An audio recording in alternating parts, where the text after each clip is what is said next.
आपने काफ़ी लोगों को ये बोलते हुए सुना होगा कि तुम लोग क्या मूर्ति पूजा करते हो और ये मूर्ति पूजा ये ऐसा। तो मूर्ति पूजा का कहीं प्रमाण है तो बताओ। तो देखिए, मैं आपको शिव पुराण से बता रहा हूँ कि मूर्ति पूजा करनी चाहिए या नहीं। तो देखिए, शिव पुराण में लिखा है, जैसे आलंबन के बिना ऊंचे स्थान पर चढ़ना मनुष्य के लिए अत्यंत कठिन ही नहीं सर्वथा असंभव है, वैसे ही निर्गुण ब्रह्म की प्राप्ति के लिए प्रतिमा का अवलंबन आवश्यक कहा गया है।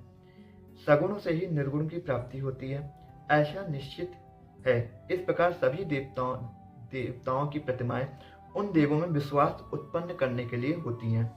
ये देव सभी देवताओं से महान है, इन्हीं के लिए ये पूजन का विधान है। यदि प्रतिमा ना हो तो गंध, चंदन, पुष्प आदि की आवश्यकता किस काल सिद्धि के लिए रह जाएगी।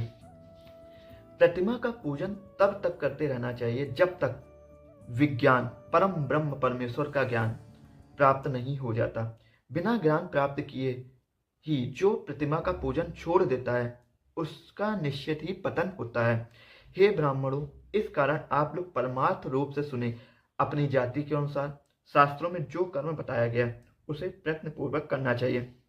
जहां जहां जैसे भक्ति हो वहां वहां तदनुरूप पूजन आदि कर्म करना चाहिए, क्योंकि पूजन दान आदि के बिना पाप दूर नहीं होता।